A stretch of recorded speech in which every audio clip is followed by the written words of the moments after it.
Good afternoon. Um, Today I'm going to be reading from the Bible and the Psyche by Edinger, individuation symbolism in the Old Testament.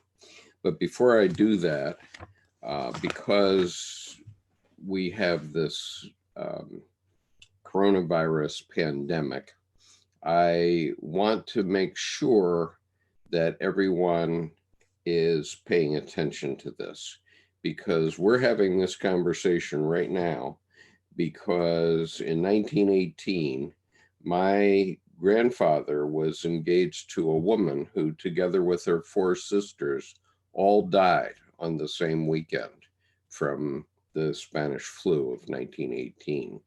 And as a result of that fact, my grandfather married my grandmother, and therefore I can exist, and all of everything about my YouTube channel can exist. And so that's sort of a weird outcome from the flu pandemic, but I want to bring it to your attention because we have to take this stuff very seriously. And I want to bring to your attention this story. This is a story about how Philadelphia, the city of Philadelphia, failed to take notice of the pandemic in appropriate fashion in 1918. And so what I'm going to do is slowly scroll through this story so you can read it. And basically, I'll tell you the story. When the flu hit, a bunch of sailors at the Navy Yard in Philadelphia, about 600 of them, got the flu. And about 10 days later, Philadelphia had planned a parade, a war bonds parade, because it was World War I. And they didn't cancel their parade, but St. Louis, meanwhile, did cancel their parade. And so the result of that fact was that 200,000 Philadelphians were gathered together for the parade. And the result is that 12,000 people died only in Philadelphia. And so these issues are very important. And I hope that you will pay close attention to your leaders and avoid public places and understand that this isn't a game. It doesn't matter if you're young or old, because if you're young, yes, maybe you might not die of this illness directly, but if your hospitals are overflooding with pandemic patients and then you're in a car accident, you're going to have a hard time getting health care for your broken head. So please follow due caution. Otherwise, there'll be somebody 100 years from now that might be talking about their progeny, and they won't be your children because of your children. So please pay attention to this.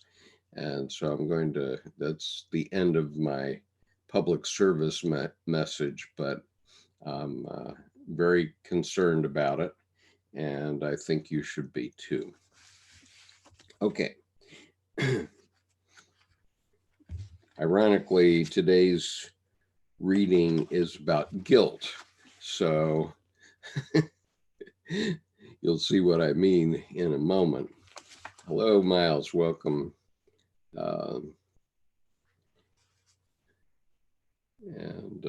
Yes, we've all lucked out. Our generation lucked out because there was a 12-year-old girl that I knew that was paralyzed because of polio, but I was not. Unfortunately, Jonas Salk invented the Salk vaccine in time to keep me safe from it. And so it was a very, very sad time. And okay, so I'm going to talk about, I'm reading The Bible and the Psyche, chapter 4 by Edward F. Edinger. And this book is about events that happen in all of our lives, which are basically described in metaphorical story in the Old Testament. But they are psychological events that occur within all of us. Dr. Jung called this the divine drama, and the religions developed, all the Abrahamic religions developed based on the Old Testament, and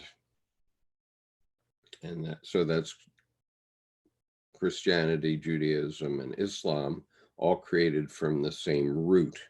And that root is about stories that help us get through our lives successfully.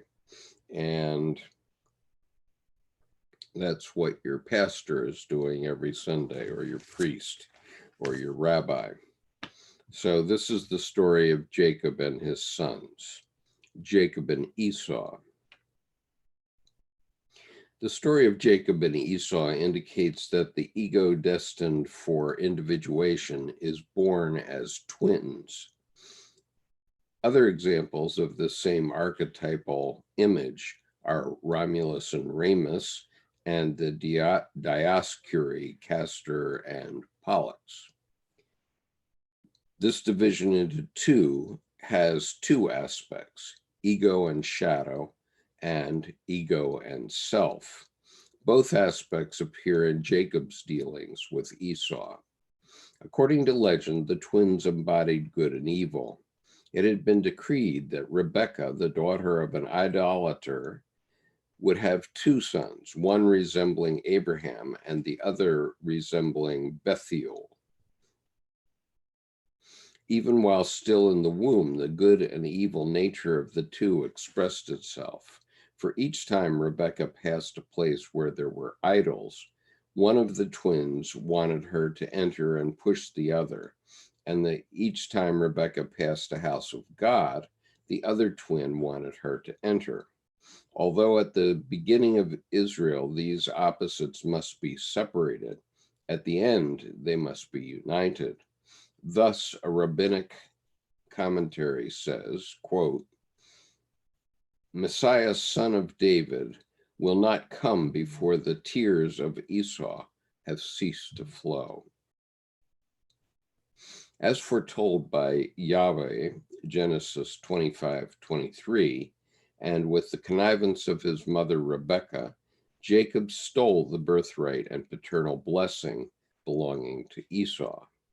A crime stands at the very beginning of Israel's history. A crime stands at the very beginning of Israel's history. The psychological implications of this primal crime have been clearly elaborated in an excellent paper by Myron Gubitz.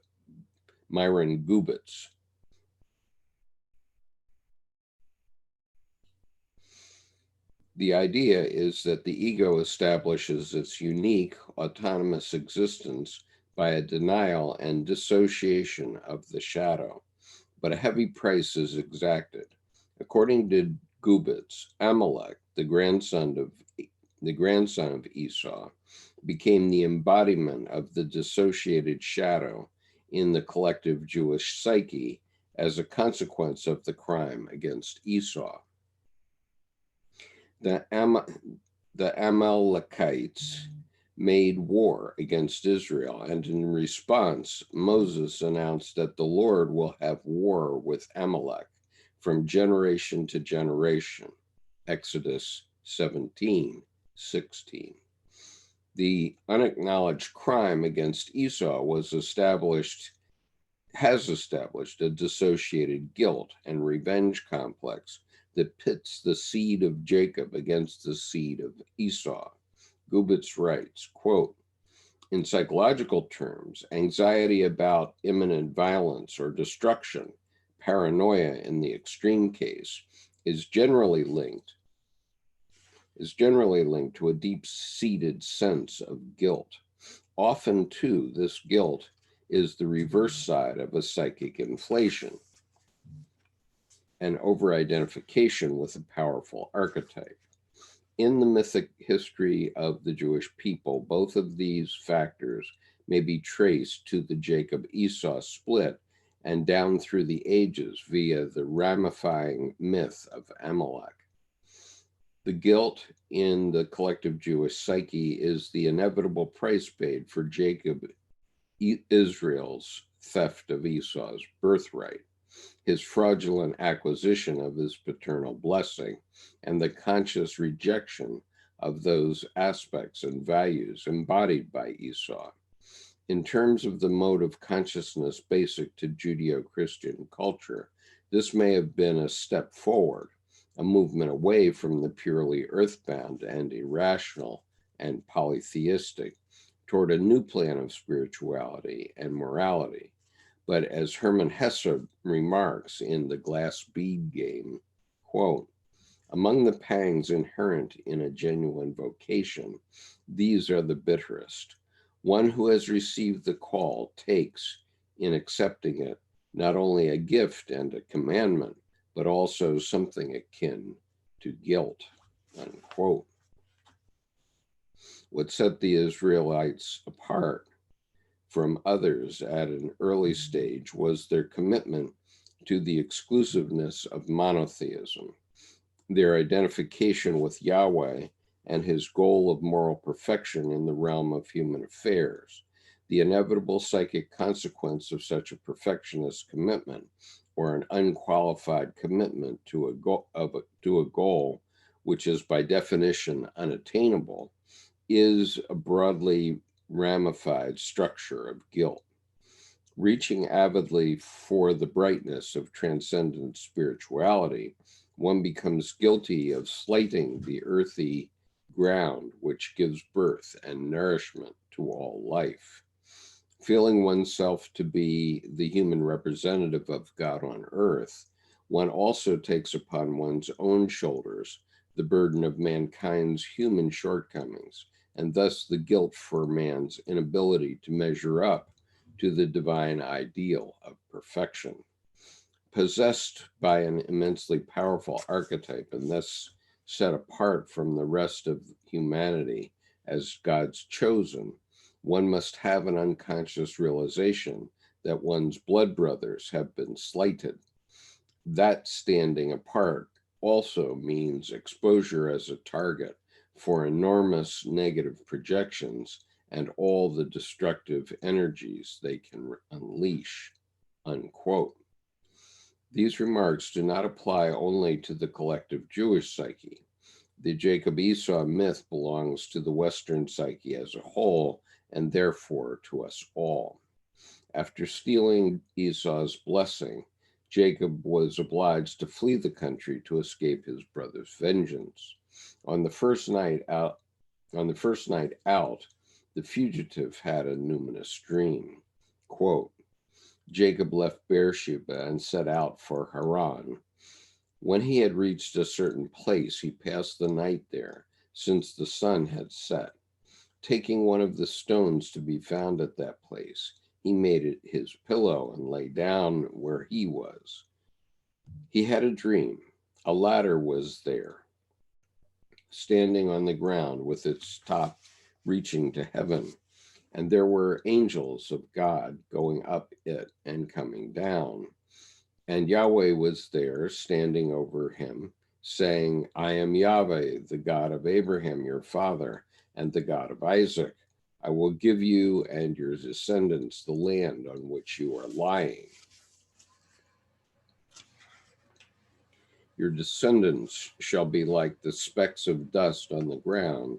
You shall spread to the west and the east, to the north and the south, and all the tribes of the earth shall bless themselves by you and your descendants. Be sure that I am with you. I will keep you safe wherever you go and bring you back to this land, for I will not desert you before I have done all that I have promised you. Then Jacob awoke from his sleep and said, "Truly Yahweh is in this place, and I never knew it." He was afraid and said, "How awe-inspiring this place is. This is nothing less than the house of God. This is a gate to heaven." Rising early in the morning, Jacob took the stone he had used for his pillow and set it up as a monument, pouring oil over the top of it. He named the place Bethel, but before that, the town was called Luz. Jacob made his vow, quote, "If God goes with me and keeps me safe on this journey I am making, if he gives me bread to eat and clothes to wear, and if I return home safely to my father, then Yahweh shall be my God. This stone I have set up as a monument shall be a house of God, and I will surely pay you a tenth part of all you give me." Genesis 28, 10 through 22. This is a classic image of the ego self axis. Characteristically, the great dream occurs at a particular moment in a sequence of events. Jacob's heroic action to assert his destiny is followed by deadly danger and exile.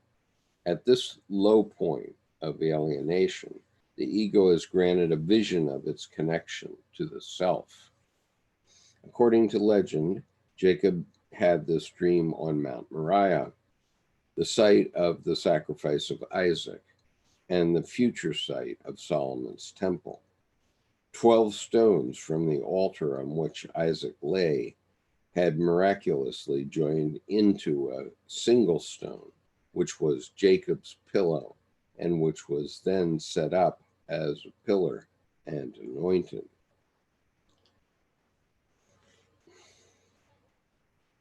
God's quote, "God sent this anointed stone into the abyss to serve as the center of the earth. The same stone, the Eben Shetia, that forms the center of the sanctuary, whereon the ineffable name is graven, the knowledge of which makes a man master over nature and over life and death." Okay, this is a fun one because, again, it's hypnotizing me. So, excuse me while I take a short breather. The image of Jacob's stone shows up in the Kabbalah and again in alchemy as a symbol of the philosopher's stone. Jung writes, quote, "In the Zohar, the High Sarah on Genesis 28:22 says that Malchuth is called the statue when she is united with Tefereth." Genesis 28:22 runs, quote, "And this stone which I have set for a pillar shall be God's house." This stone is evidently a reminder that here the upper Tefereth has united with the lower Malchuth. Tefereth the sun has come together with the Matrona in the Hieros Gamos. If our conjecture is correct, the statue could therefore be the Kabbalistic equivalent of the lapis philosophorum. As often happens in the analysis of individuals, Jacob was granted an anticipatory vision of the conjunctio early in the process. Its actual conscious achievement is the effort of a lifetime. After many years, a wealthy man with 2 wives and 11 children, Jacob is obliged to separate from the family of his father-in-law and establish himself independently.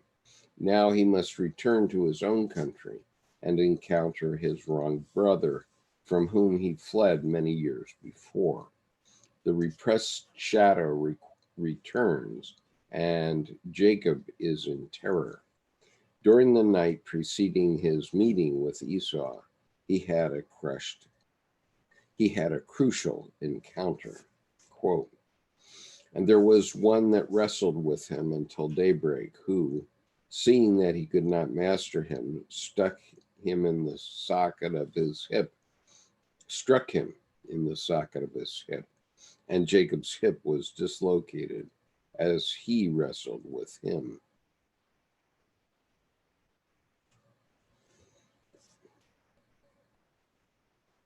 He said, let me go he said, let me go, for day is breaking. But Jacob answered, I will not let you go unless you bless me. He then asked, what is your name? Jacob, he replied. He said, your name shall no longer be Jacob, but Israel. But because you have been strong against God, you shall prevail against men. Jacob then made his request. I beg you, tell me your name. But he replied, why do you ask my name? And he blessed him there. Jacob named the place Peniel, because I have seen God face to face, he said, and I have survived. The sun rose as he left Peniel, limping because of his hip. Genesis 32, 26 to 32. Okay. Right, Granado, auto-hypnosis. Okay, let's see if I can get through this next 2 pages to the next major section. This story contains all 4 features of what I have described elsewhere as the Job archetype. 1, encounter with a superior being. 2, wounding. 3, perseverance. And 4, divine revelation. This is the theme of encounter with the greater personality. What is particularly significant about Job's experience is that it occurs simultaneously with an encounter with the wrong shadow. Because of Jacob's fear of him, Esau becomes a stand-in for God. Jacob's guilty conscience imbues Esau with divine power. When Jacob meets Esau, he says, I have seen thy face as though I had seen the face of God. Genesis 33, 10. This means psychologically that a crime against the shadow is also a crime against the self and may activate the self in its avenging form. Now, I call the Job archetype, for simplicity, contest, defeat, lamentation, and rebirth. That's the cycle. But Dr. Edinger refers to it a little differently. He says, encounter with a superior being, wounding, defeat, perseverance, which is lamentation and meditation on what's going on, and divine revelation. That's rebirth into the next thing. And that's a very important archetype in Jungian psychology. This motif may manifest either externally or internally. Externally, if I commit a wrong against another person, I will fear his desire for revenge, which comes from the self. Vengeance is mine and requital, says Yahweh, Deuteronomy 33:35. Similarly, internally, if I have wronged the shadow within, it is a violation of totality and may arouse the vengeance of the self against the ego. To encounter such a reaction and endure it without succumbing to either defensive hostility or despair corresponds to Jacob's wrestling with the angel until it blesses him. Since we hate what we fear, Jacob may have had a wrestle with his rage at Esau before he could arrive at a conciliatory attitude, which would allow him to send Esau propitiating gifts. Or perhaps Jacob was obliged to wrestle with his terror until he could extract from it the courage needed to meet Esau. Intense effects of all kinds come from the self and have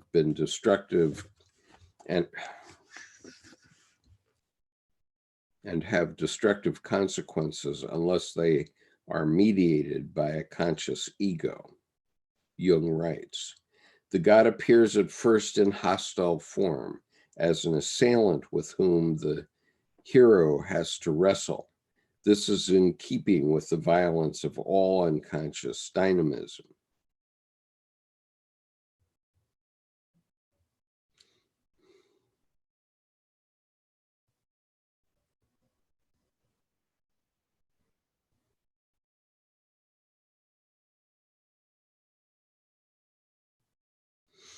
Jung writes, sorry, I'm having little spells of this personal hypnosis.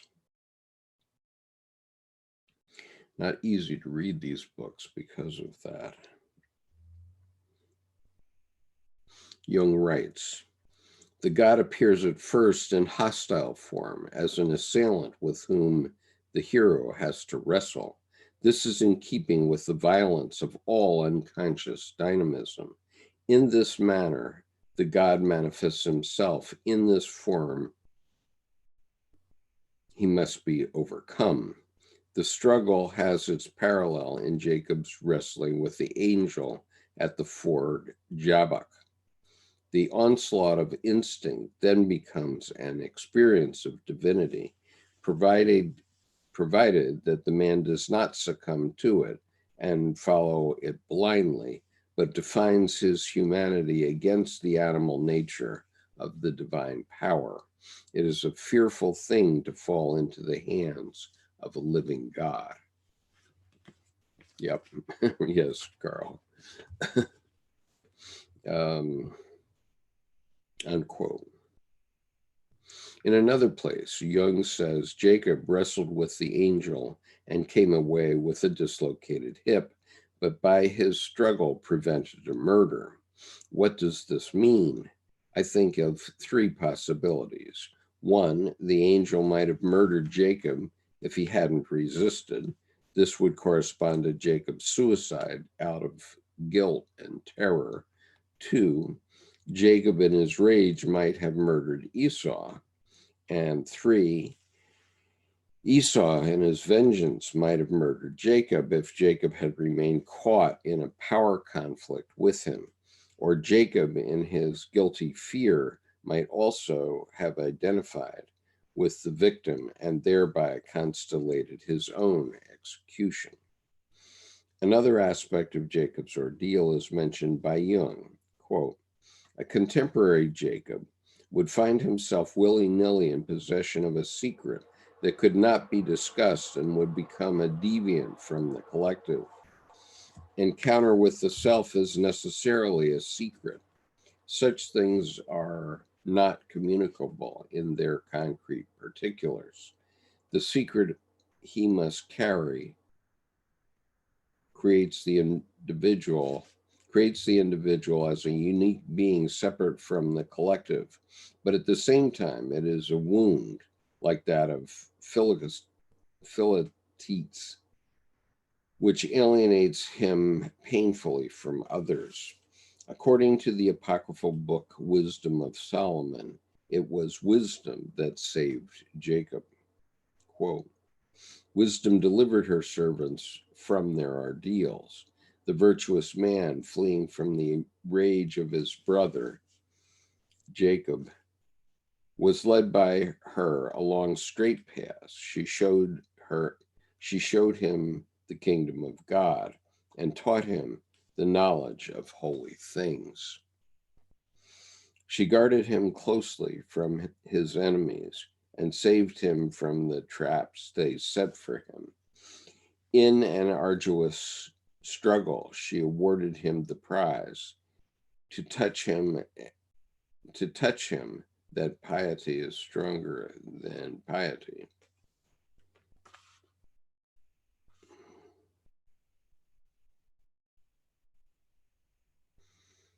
Sorry.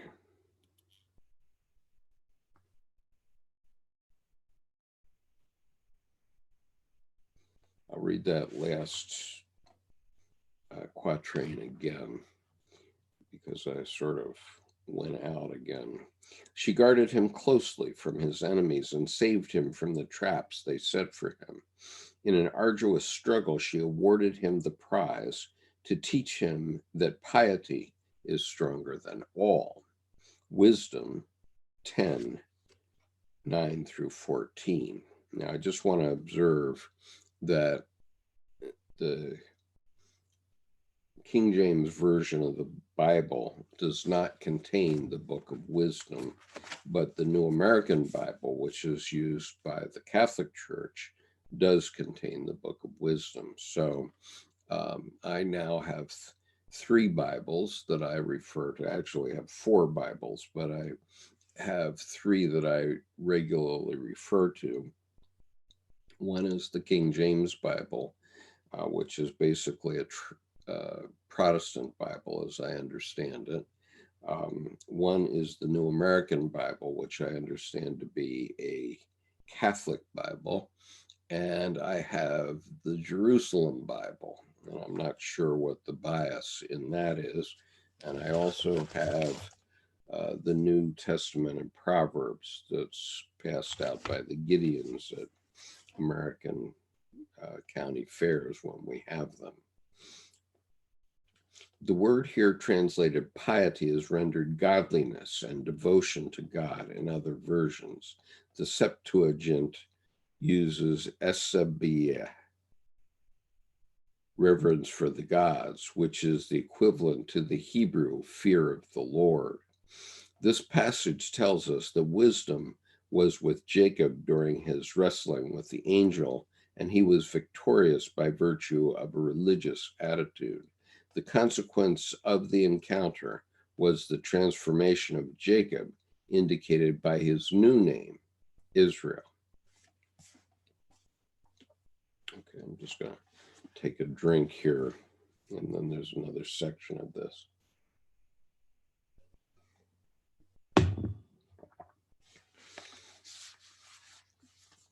Joseph and his brothers.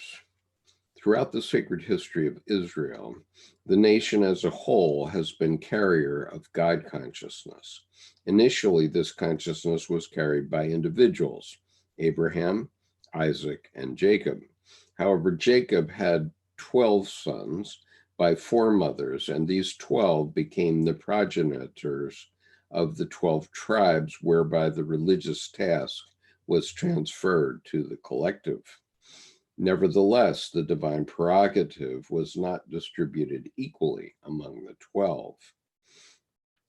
We learn that Yahweh was with Joseph, Genesis 39:2, and his father also singled him out for special favor and gave him a special coat of long sleeves, Genesis 37:3, coat of many colors. A long-sleeved robe. It was a garment reaching to the ankles and wrists and worn by persons of distinction. The ordinary coat had no sleeves and reached only to the knees. As so often happens, the personal and archetypal factors that determine one's destiny here overlap. Yahweh was with Joseph, and he was his father's favorite. Some schools of psychotherapy will claim that the former is only a consequence of the latter. However, the facts of the psyche are better served by the alternative emphasis. Joseph was his father's favorite because Yahweh was with him. The robe of distinction is an important image. It corresponds to the robe of glory in the Gnostic hymn of the pearl. It is the garment of the self, and wearing it carelessly or unconsciously signifies ego self identity. For that reason, Joseph must be stripped of it. Identification with his special status is also indicated by his dreams, which express both the fact of his election and his inflation. By virtue of his special relation to the self, Joseph is superior to his brothers, but the ego's identification with that superiority is exceedingly dangerous. It constellates hostility in the unconscious and in the outer environment, a hostility calculated to correct the one-sidedness of the ego. This psychological fact is expressed in the legends. There, Joseph is described as carrying false reports of wrongdoing against his brothers. Quote, he charged them with casting their eyes upon the daughters of the Canaanites and giving contemptuous treatment to the sons of the handmaids of Bela and Zilpah, whom they called slaves. For these groundless accusations, Joseph had to pay dearly. He was himself sold as a slave because he had charged his brethren with having called the sons of the handmaids slaves. And Potiphar's wife cast her eyes upon Joseph because he threw the suspicion upon his brethren that they cast their eyes upon the Canaanitish women. Unquote.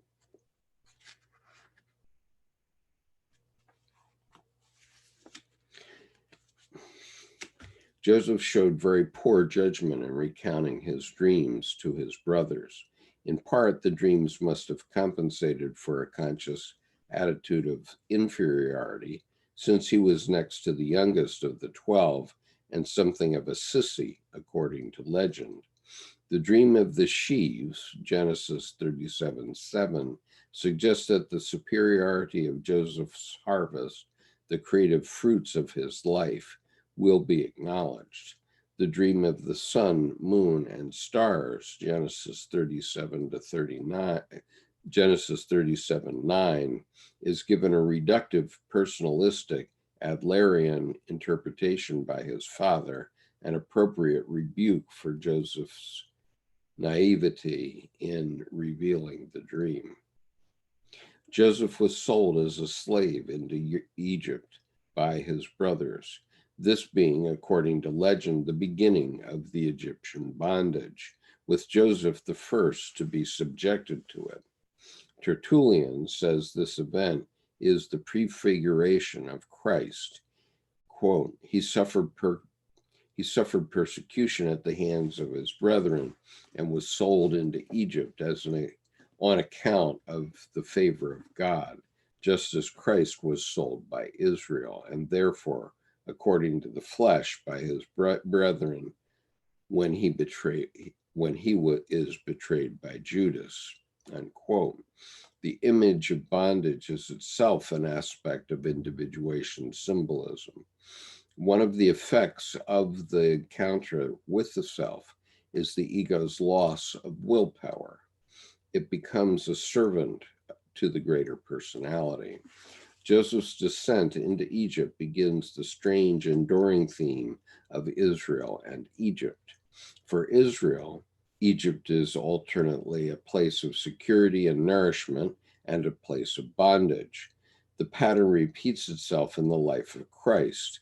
No sooner is the Christ child born than he must seek refuge in Egypt, later to return and fulfill the pre-established pattern. Out of Egypt have I called my son, Hosea 11:1, Matthew 2:15. The symbolism of Egypt also plays a prominent role in Gnosticism. Quote, Egypt is a symbol for the material world. Egypt as a symbol for the material world is very common in Gnosticism and beyond it. The biblical story of Israel's bondage and liberation lent itself admirably to spiritual interpretation of the type the Gnostics liked. But the biblical story is not the only association which qualified Egypt for its allegorical role. From ancient times, Egypt had been regarded as the home of the cult of the dead and therefore the kingdom of death. This and other features of Egyptian religion, such as its beast headed gods and the great role of sorcery, inspired the Hebrews and later the Persians with a particular abhorrence and made them see in Egypt the embodiment of the demonic principle. The Gnostics then turned this evaluation into their use of Egypt as a symbol for this world, that is, the world of matter, of ignorance, and of perverse religion. All ignorant ones, i.e., those lacking gnosis, are Egyptians, states a Peratic dictum quoted by Hippolytus. Generally, the symbols for world can serve also as symbols for the body, and vice versa. Regarding Egypt, the Perete, to whom it is otherwise the world, also said that the body is a little Egypt. Similarly, the Nassenes. End quote. 2 more pages. Whew. As the holier world, descent into Egypt signifies incarnation or coagulatio, a necessary step in realization of the psyche. At an early stage of development, Egypt serves as a nourishing, protective mother. Later, she becomes bondage and tyranny from which to escape. Joseph's encounter in Genesis 39 with Potiphar's wife, named Zeluka in legend, is particularly relevant to the symbolism of Egypt. Zeluka corresponds to Egypt, and her attempted seduction of Joseph corresponds to the necessary but dangerous involvement of the soul with matter. This is an archetypal theme and hence has parallels in other mythical contexts. An Egyptian folktale, the story of two brothers from about 1225 BC, describes a similar occasion on which a conscientious younger brother is falsely accused of a proposal of adultery by the wife of his elder brother for whom the younger brother worked. This story ends by the younger brother's castrating himself and the older brother's killing his wife. The pattern appears again in the Greek myth of Hippolytus and Phaedra, in which Hippolytus is killed by the bull from the sea. Psychologically, these myths picture the naive and innocent young ego being lured by woman, world, and matter to relate to her as a fully adult male, not a subordinate.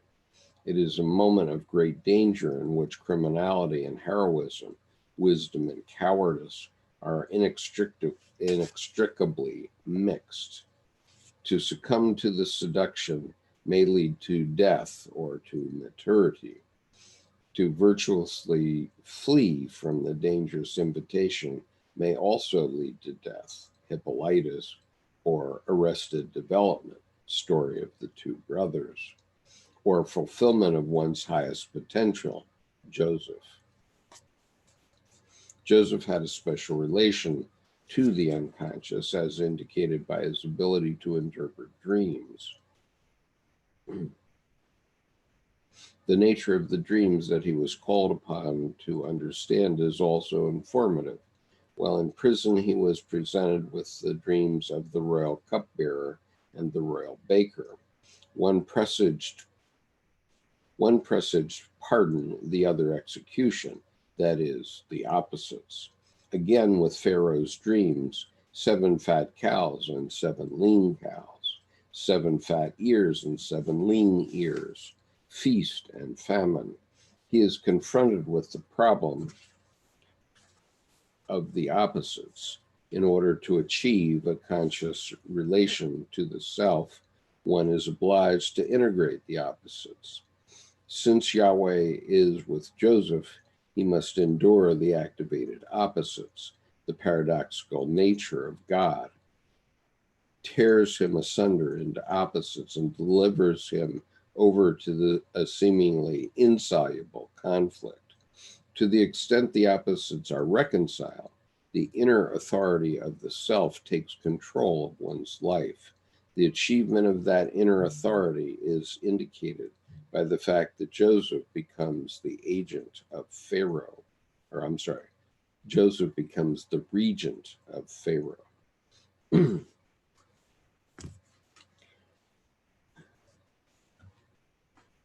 Reading on. I'm just curious, Nunzio Alfano, are you one of the church's fathers or not? Nunzio sounds like a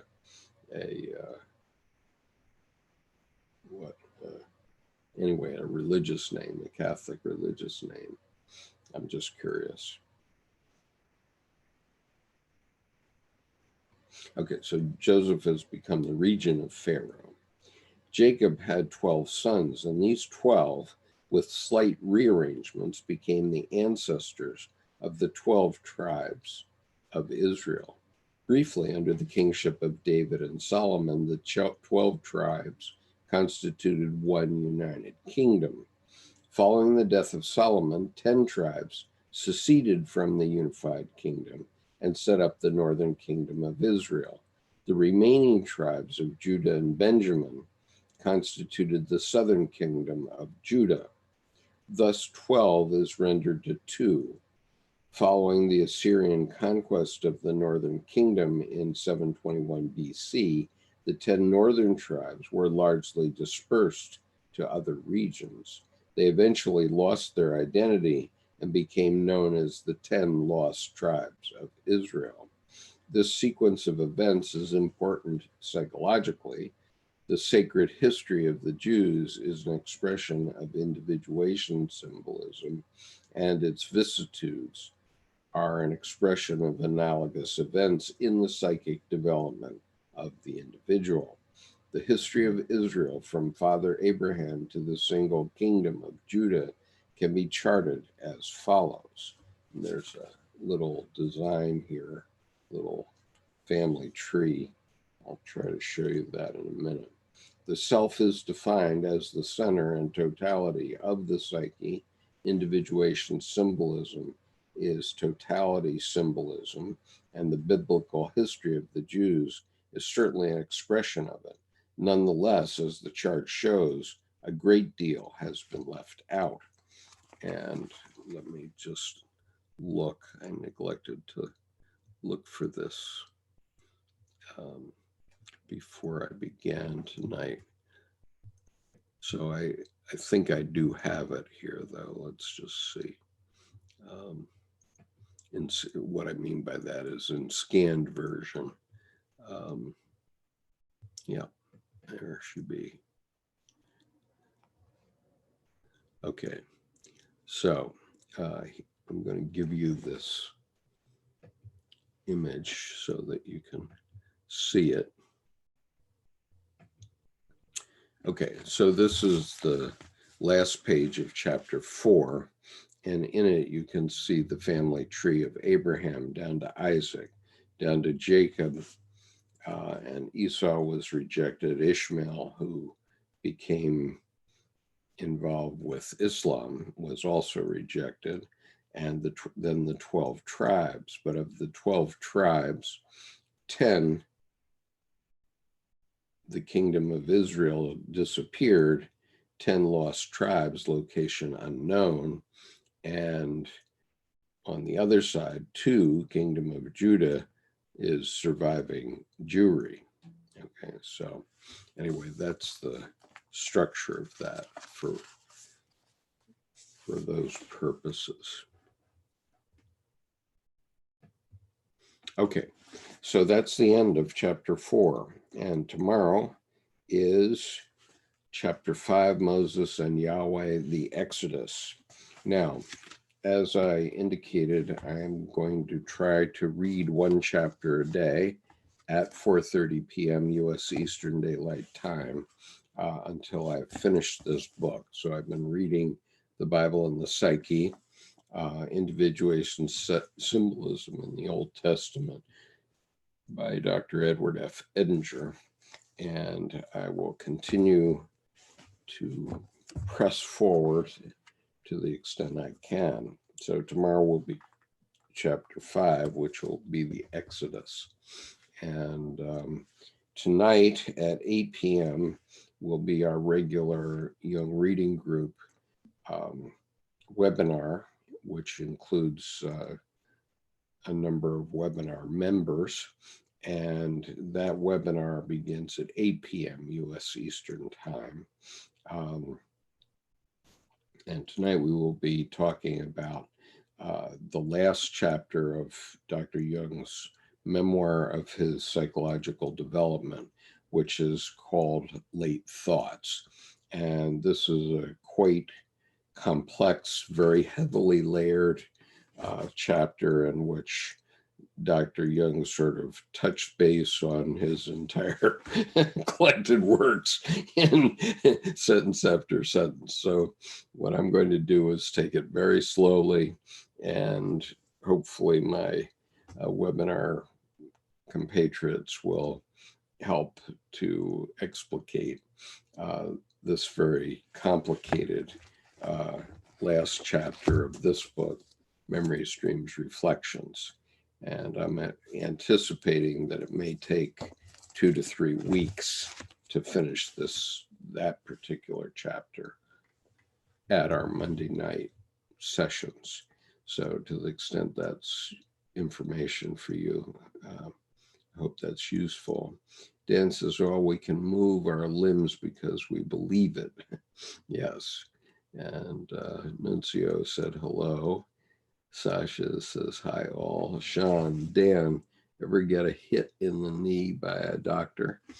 And Carl Andrews says, hi everyone. I know some roost here in Maine. This is good stuff. We'll listen to all of it again for sure. Missed a bunch. Dan says, yes, but that also would imply that doctors will, and that will imply the doctors will and other factors, yes. And Sasha says, hi, Carl. It's a Dutch last name meaning rose. And Conover is a Dutch last name that was anglicized from Van Koenhoven, which means from the village of Koenhoven, which was a small village outside the center of Amersfoort. It's 2 kilometers from the center of Amersfoort. It's now in Centrum in Amersfoort, and you can still go to the main station in Amsterdam and find a bus with on its destination Koenhoven. And so if you ever see that, that's the place from which my family name is taken.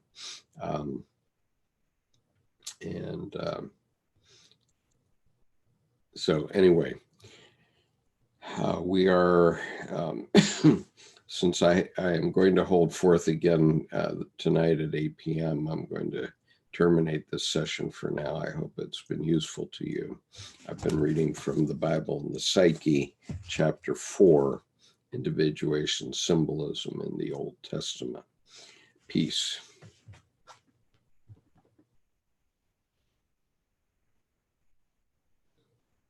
So Nicholas asks, how many generations has your line been in the United States? And the answer is 13. I am the 13th and last first son in a direct line from Wilfred Gerritsen van Koenhoven, who was together with his wife and 3 sons, were 5 of the first 150 Dutch settlers of New Amsterdam. And that was the group that bought Manhattan for $24 worth of beads, according to myth. And anyway, so Wolfert's, you can find Wolfert Gerritsen von Cohenhofen. I'll put it here. It's said different ways sometimes, but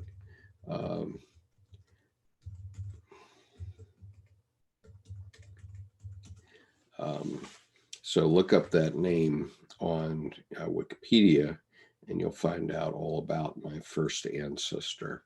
I'm in the process of, in Ancestry.com, of connecting all the way back to him. I actually have the family tree, given that I'm actually the patriarch of the family, but I had no sons, so the next firstborn is my daughter Natasha, and her name is now Bang, B-A-N-G. So the patriarch of the Conover family in America is going after my death will be Natasha Bang, just for the record. It's a crazy world. Carl says, peace, wish the Monday evening sessions were a little earlier, just can't stay up that late on Monday, probably best time that allows for many though. Yeah, well, that's the best I can do, unfortunately, anyway, but anyway, it's on playback every week, so you can find it if you want to. So, and so these sessions will be at 4:30 p.m. every day, to the extent I can do it. I'm not sure I can manage it on Wednesday when we have the advanced reading group, but I'll do my best. So peace.